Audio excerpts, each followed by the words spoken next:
Hey cowboys, welcome back. I'm Daniel. And I'm Garet, and we're your hosts of Modern Gaze. Can you believe it's been a year already? Today, we're celebrating our anniversary by going back to our roots, love and relationships. And what better way to do it than by diving into all the new lingo and trends shaking up the dating world in 2024. From Canon-Bailing, VBD, theraposing, and more, we're unpacking it all so that you are in the know.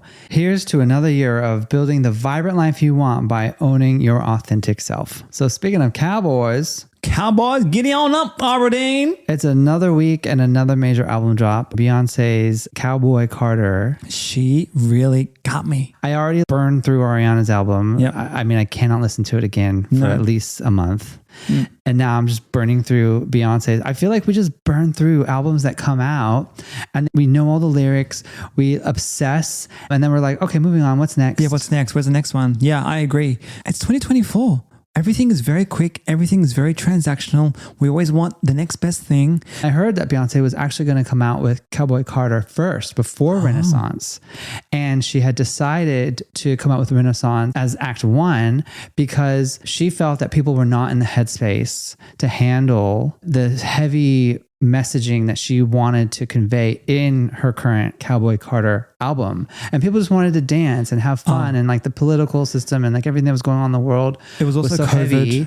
It was just coming out of COVID. Like people were really wanting to just like dance and celebrate. And she recognized that and she just flipped it and changed the scheduling. No, I'm so glad she did because I did feel as though Renaissance was timed perfectly. What was good timing with the album though was that we were going on a road trip. Yes. And the album dropped. Yes. And we got in the car and drove for 2 hours and listened to the whole album. I didn't even know the album dropped because I was at the gym and on my Spotify, I always listen to, the New Music Friday playlist. And I saw Miley Cyrus's and Beyonce song on there and I showed it to you and I was like, oh my God, Miley Cyrus has a song with Beyonce.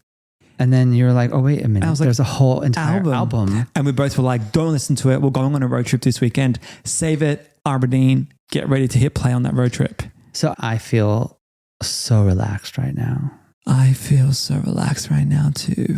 I feel so namaste. Namaste. But it was such a needed getaway. It was also our 2-year anniversary. It was our 2-year wedding anniversary. Correct. Something that we always talk about on this podcast is that you need to have some good self-reflection time. You need to just unwind. Give yourself self-love, self-care, and do what you need to do. And what we needed to do was chill the F out. Basically, like check out for a couple days. We drove down to the wine country of Melbourne, which is down by the Mornington Peninsula, and you have like all these gorgeous, incredible wineries, and there's the beaches. And anyone that has never been to Australia before or Melbourne, like the city is like this big CBD, like coffee culture, really incredible. But then you get out of that and you can totally escape into this incredible foresty, mountainous peninsula by the beach, and it's like in another world. But let me tell you, we didn't even go to the wineries or to the beach like you're saying, hun.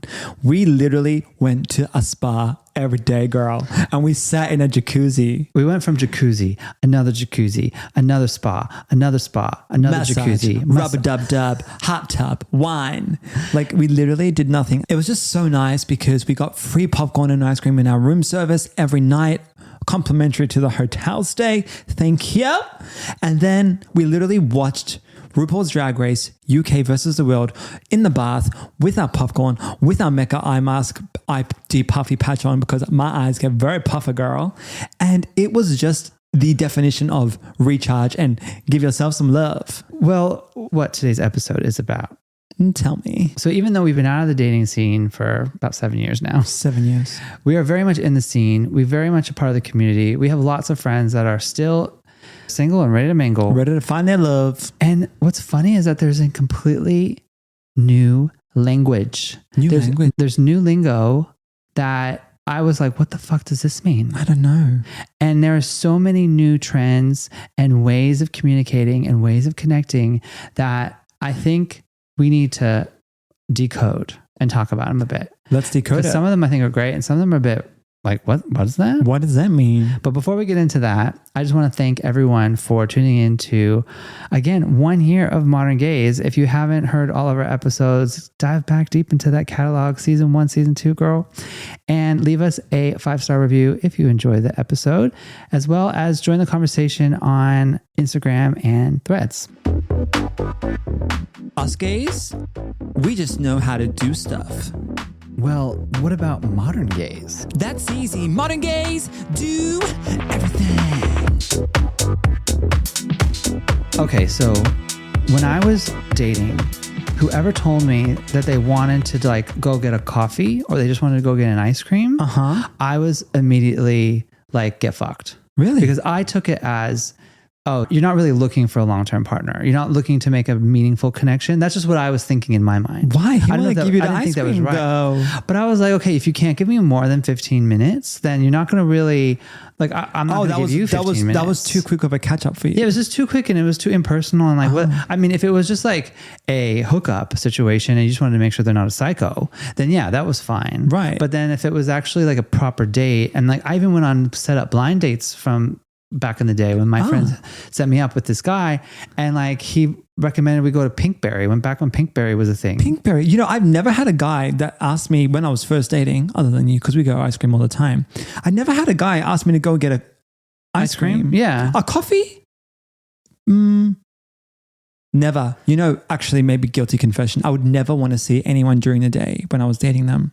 I'd always want to see them at night. Okay, but because you wanted what did you want after the day? Well, maybe that, but I wanted it just to be a bit more moody and dark and like sexy and a bit more sultry. Yeah, I didn't want like bright light. Keep it romantic. See if there's a spark. Yes, unless when I was living in LA, I would go during the day if we were going for like a hike at Runyon or something. Yeah, a bit more active. Like I would like an active date. Like if that was like, oh, let's go on a hike and then let's go get like a smoothie or something. Not an ice cream. Like at least this is something and something.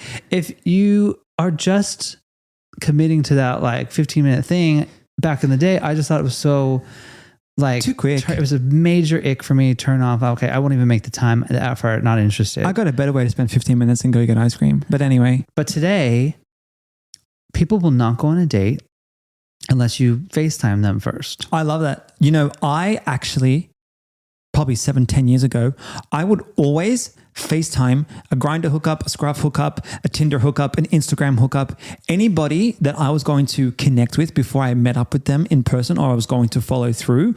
I would always make them FaceTime me.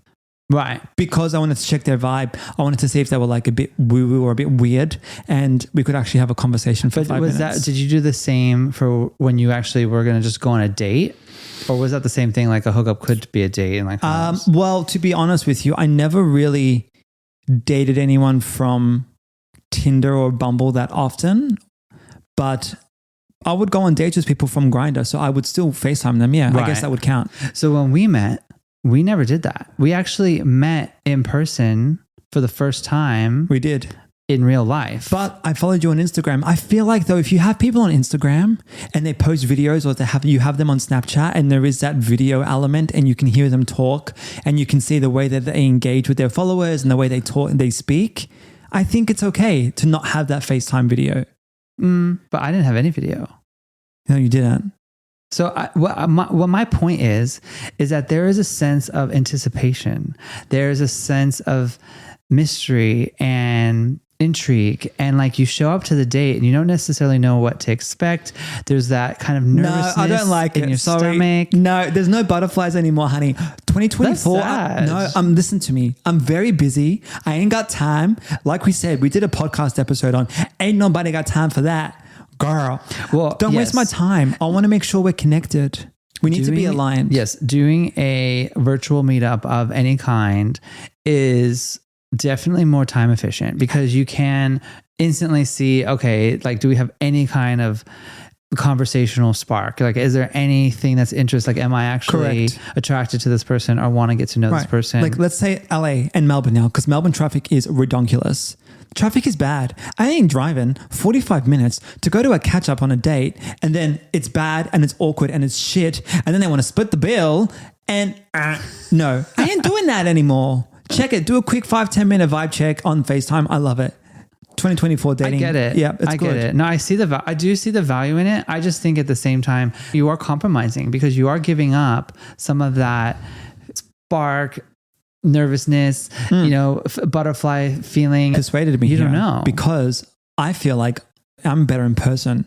When people meet me in person, my energy radiates a bit better. Yeah. So you may be hindering yourself from an actual connection with somebody by not meeting them in person if the vibe check is a bit off on that FaceTime virtual video chat. Yeah. On a lot of the dating apps today, you can leave video messages. Yep. You can upload a video of yourself, like having a chat and like talking about whatever is interesting Doing other things to you. And you can, on all these other hookup apps, it's basically like, this is what I look like naked. This is what my banana looks like having sex with someone else. Correct. And it's actually kind of like you have to have all this proof before you. It's a try before you buy, honey. It's a try before you buy. You take a card before a test drive before you buy it. No. Yeah, you do. Correct. You do. So you got to try before you buy. I'm on board. I guess now I'd be more open to those ice cream dates.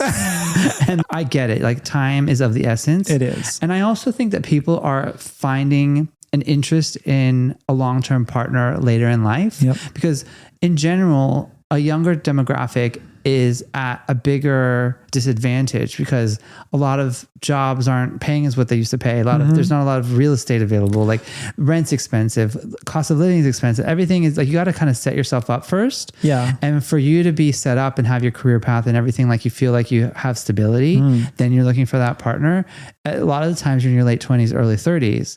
And then at that point, you don't want to waste your time, even though you may not have a very specific interest in a biological clock ticking. You might still think like, oh, I want to achieve certain things with my partner over this kind of timeline. And for you to do that, you also need to be more efficient. Right. So I get it. Like, don't waste the time on the scrubs and like the bullshit, and then use this like VR dating really quickly. I'm just worried that people are going to be walking around with that stupid Apple headset that goes, and everyone's just going to be like going on these virtual reality dates by themselves and not really, you're kind of disconnecting from real world. Well, the Bumble co-founder actually said that in the future, AI is going to take over, and not in a way of creating AI people, but in the way of utilizing AI to create enticing dating profiles, to help create conversations and start conversations and messaging with your partner or initiating dates and things like that. It's going to be a big difference because when you have create this dating profile, you're like, I am 6'1", charismatic, muscular top. And then you go and meet this person and like, hey mate, how you going? It's like there's a big difference in actually like your dating profile to like how you actually are in person. Maybe it'll actually be kind of like passive aggressive, the AI, and be like, so that's not really a realistic photo of you. Maybe you like, I've searched your whole photo album and maybe these like images are less photoshopped, and try that one. Well, that's exactly why people want to do the whole the video chat, right? Because people are getting catfished, people are getting scammed. There's all these different types of shadiness going on. But what is interesting is some of this like lingo and some of the trends coming in for 2024. And yes, AI is going to be a part of that. But when we lean into AI for advice and it gives us these very specific psychological issues that can be wrong with a potential partner, maybe the AI in this dating app can also pick up on red flags and then actually point out the issues that might exist with like a potential match. Maybe. But we also are doing that. And that's a trend that is called theraposing. Theraposing. Yeah. So we're actually calling out these pseudo red flags. And theraposing is a term that highlights basically the misuse of therapeutic language or inaccurately labeling someone like a narcissist or being gaslit. Right. Which everyone throws around. Oh, he gaslit me or she gaslit me. Yeah, he's a narcissist. She's a narcissist. Like it can just be poor behavior. It can just be a miscommunication, but you're listening to a podcast or you're listening to a dating expert on a reality television show and you heard narcissist a million times, where we are using these psychological terms without the psychological education. It's incredibly important for you to seek help and therapy and talk about what you need to talk about. Absolutely. But that doesn't also mean that everyone is a therapist. No. Like, we can give advice. We can talk about our own stories. We can share our opinions about things, but we are not therapists. You don't want to go on a date and feel like someone's being your therapist. Or interrogating you and just asking you a bunch of questions. Yeah, and that's what this term theraposing is. Oh, that's what that guy did in Love is Blind, remember? He just constantly asked questions and all the girls are like, I'm not doing this. I'm not in an interview. Fuck you. Bye. Yeah. You don't want to be told that you're going through these psychological evaluations that you need to like be in this analyst mode. Like you're supposed to be having fun and connecting and communicating, and it takes time to build that trust. It's your first date, for Christ's sakes. If you're doing that on your first date, let me tell you, it's not going to last because it only gets worse and worse from there. So sweetie, leave. Okay, so this gets me into the next one. Okay, the next one is called premature intimacy. Oh, not premature ejaculation. No, different kind of premature. So premature intimacy refers to the oversharing or engaging in extremely intimate behavior way too early in a relationship. Okay, define extremely intimate behavior. Like when you dive in too deep in your past relationships on date one. Oh, like okay. You shouldn't have to like divulge your entire dating history and how you've had your heart broken, eviscerated, you know, on your first date or even on your second date or third date. You can start to reveal parts of who you are as you become more trusting in that person, and you can feel more vulnerable. And also the other person doesn't deserve to know everything about you on that first date. No, and everyone's life is complicated, right? And like even anyone that has the most perfect life and is the most balanced and happy still has moments of trauma and hurt. So what is this term called? So it's called premature intimacy. Premature intimacy. So it's not about sexting or about flirtatious like sexual nudes before a date. It can be also moving too quickly in emotional or physical intimacy. Right. So it can be emotional. It can be physical too. Right. So it could be like an infatuation with really great mind-blowing sex, and then that's all you focus on the first like several weeks of dating. Oh. And then you aren't really getting to know the person and you don't really know anything about them other than they are very great with what they're intimately doing with your connection is good there. Bodily genitalia. Correct. Can intimacy ever really be premature?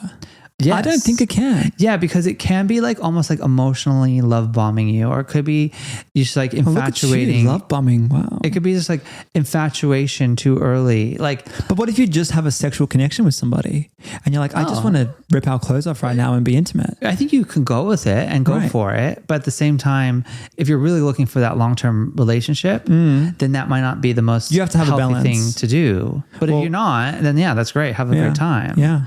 But I think that you just need to be on par with your expectations and their expectations. Well, I guess I'm just feeling really triggered right now because maybe that was my weakness in dating. I was PMI. You were PMIing? Too much PMIing. Yeah. Too much premature intimacy. All right. So let's go back to this other term. Okay. And this term is called VBD. Well, it's got a D in there, girl. So I'm happy, girl. We all need a D, girl. Vision board dating. Vision board dating. So vision board dating is when you are manifesting or visualizing yourself by putting yourself in another location before you're even there. So if you're about to get a new job or you're potentially thinking about relocating somewhere else, let's say, i.e. Los Angeles, you would create a dating profile or look for other locals in that area before you're even there. So you know how like on Grindr, you can go in and change your PIN and like search other locations to see who's there. And you can do the same thing on dating apps like on Bumble and Hinge. You can change your location. It doesn't have to be exactly around where you are. You can place yourself wherever you want to be. And it's so interesting because it's like you aren't in that city, you are actively working on building a life in that city, which is quite interesting. Also you're subconsciously and you're mentally there. And I always talk about manifestation and visualization, and by you putting yourself and thinking you're already living there and dating people there mentally, you are going to attract that lifestyle. Yeah, you get where you put your energy into. So I always used to do that. So while I was going through my visa process to move over to LA, I would always, 12 years ago, 10 years ago, I would always be looking in Los Angeles for a person. What was most powerful for me, and I still remember it, is by moving that pin on that map and putting yourself there to search that radius. You're subconsciously looking at that map and you're thinking, okay, this is the vicinity that I'm looking for my lover, or this is where it's going to be. Right. And I think there's something very powerful about that. Right. And so you were doing vision board dating without even realizing I didn't even realize that was a term. Yeah. Until we discovered it right now in Especially 2024. If you want to move to another country, you want to move to another city, it's the only way to kind of know who's really out there. And it's kind of cool that a lot of these apps let you do that. Yeah. And you can start engaging, start building relationships. So this is called a VBD. Vision board dating. All right. So vision board dating is my favorite. Next, we have Canon-Bailing. And it plays on the term of Canon-Bailing or canon events in your life. And it's just referring to pivotal moments that shape your own future. It's specifically when you leave a relationship to focus on your own self-development rather than staying in that relationship so that you can better define your own identity. Absolutely. I actually really like this one. And what's really interesting with this is that there's a massive link in 2024 to people who are dating and people who are seeking to find the love of their lives, putting themselves first. I think 51% of people are focusing on their mental health and using this term called slow dating, which essentially allows people to just casually date. You know, there's no rush, there's no force to tick all these boxes anymore. And people need to be more adaptive, especially within the gay community. We're all evolving. People are identifying as new pronouns and new terms all the time. And you have to really be open to new experiences and new adventures when dating. And that means putting yourself first.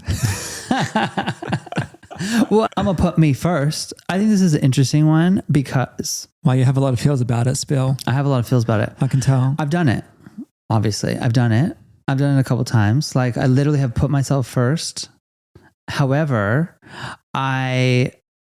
it's not like it's easy. It's not like it's not like a thing to do. So I think it's an interesting thing to call a trend when you mean it takes a lot to put yourself first. Yes. So say if you're in a relationship and you are very much aware that it's holding you back from you being authentically happy or really living in the place that you want to live. Like say it's a long distance relationship and long distance isn't for you and it's not working and you're having a lot of anxiety and it's like, you can't make that happen. And is that called Canon-Bailing? Like, or is it just like realizing that, okay, that was the end of this chapter of this relationship and I need to move on with my life? I don't like everything. Apparently it's called Canon-Bailing. Yeah. I guess it's a term because enough people are doing it now that it's a trend. Right. We, as a culture, have become more selfish. Well, people are more aware of their mental health because we become more aware of what we need. Like selfish isn't always a negative word. No, it's very much like, okay, I'm self-aware. I know what I need right now. I know what I need to focus on for my happiness and for my health. If it's not filling up your cup, well, it's time to get a new cup and try and fill that one up.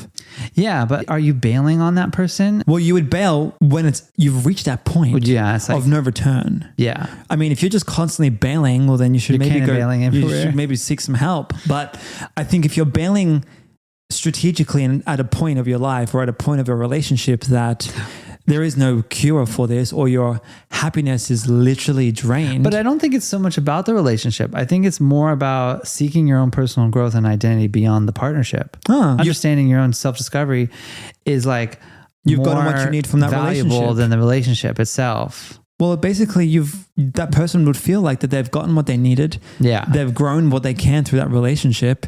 It's obviously not a partnership that they can foster each other and both continue to evolve and grow. So they need to go their separate ways to find the next one to Canon-Bail again. And I think it's actually a really interesting term because let me be honest right now. I'm thinking about it. I have never Canon-Bailed. Maybe when I was like 18, 19 and I was like, yeah, like I don't want to be with you anymore. I'm doing me, whatever. But I don't think I have ever... in a grown, mature-ass relationship, I have never Canon-Bailed. But that's my question is like, what is this Canon-Bailing? Maybe everyone listening out there, like you can tell us your own experiences with Canon-Bailing if you have any. Right. To help us understand it. Because ideally, I think that, is this just the end? Is it just like, it has nothing to do with the relationship? Maybe it's just like you're on your own journey and you just decide to go like poof by and, work on what you need to work on next. Poof by. Yeah, poof by, poof by, poof by. Like...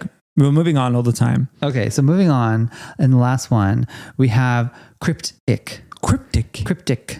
But not cryptic messages. Sounds like crypto. Like not Crypt Keeper. We have a crypt ick. Okay, I know what an ick is. What's a crypt? So it's derived from cryptic and ick, and the term is used when someone's entire life seems to revolve around a single, often unappealing interest, leading to a reconsideration of the relationship. Say that again. Okay, so basically, if someone is obsessed with, let's call it football. Mm-hmm. They're obsessed with football. Mm-hmm.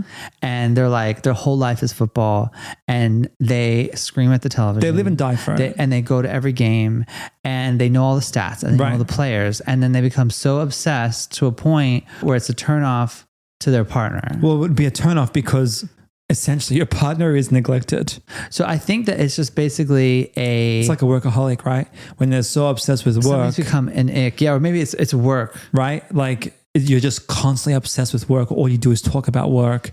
It's cryptic. It could be like maybe like burping and farting like really? all the time. Like just incessantly belching in public. Oh. It could just be behavior that's like when you're in a group setting and that person just constantly brings out like their worst version of themselves. Yeah. Something that like is really just a turnoff. Right. That is enough to like end the relationship. Right. But maybe to flip it around, speaking of icks, to things that people are actually looking for in 2024 and what qualities they value. Yeah. Give it to me. Okay, so number one is definitely loyalty. 79% of people are looking for a loyal partner. Number two is respect at 78%. Next at number three is open-mindedness. Mm-hmm. And this is what I was speaking about before, right? People want an open-minded individual. When you come into a relationship these days and when you come into someone that you're dating that's new, you both need to be open-minded to experiencing and exploring a life together. You can't just come in with a checklist and you got to check X, Y, and Z. Right. And, he checks all my boxes and then we can get married. I hate that expression. Oh, he ticks all my boxes. I hate it too. I hate it. I think it actually says obviously more about like the person saying that than it does about the person that they're talking about, because it's just so... I don't know. We're human. Correct. Can I actually tell you something? I don't think you ticked all my boxes on our first date. No. Like, I don't even think I was subconsciously thinking you ticked a box. I wasn't even thinking about ticking or boxing you or just checking. Tickled one box. I was like, tickle the box. That's all you need to do. You just got to tickle many boxes down there. Anyway, so open-mindedness. Stay open-minded. And last is self-care. Self-care is one of the top priorities when dating. 75% of young singles finding a match more attractive if they're open to working on their mental health and well-being. So all of these things are kind of happening all at once. And I think the future of dating is exciting, but also... The future of dating is going to be so transactional. It's going to be much more transactional in the beginning. And very non-monogamous. I think there's going to be a lot of ethical non-monogamy. Mm-hmm. I think there's going to be a lot of open-mindedness and a lot less judgment. Yeah. But I do think that the early stages of relationships are going to be a lot more transactional, and it's going to be focused on really kind of verification. I think the first dating, are we on the same path? I think it's actually going to be more hot and heavy. It's going to be like very quick. No way. Because you have all these apps that are doing the hard work for you. You're going to have AI technology come in and tell you, these are the red flags. This is what you need to work on. So people are going to get married. If they choose to get married, they're going to get married quicker because they're going to find better matches. Maybe it'll be a much more effective way of finding a long-term partner. Correct. Or like a partner that is like in alignment with your interests at the time of your life.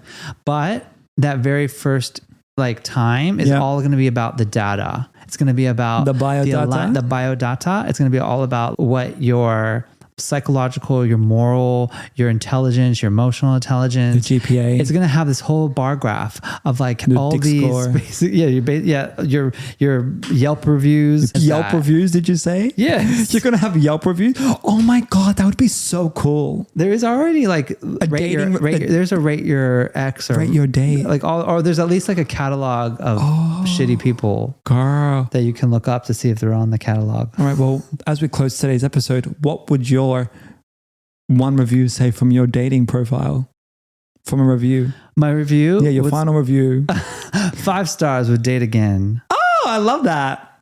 But this actually makes me realize that we are our own human being. We are who we are. But when we go on dates, we can be still like quite real and vulnerable and authentic, but we still aren't fully ourselves. We're the dating version of ourselves.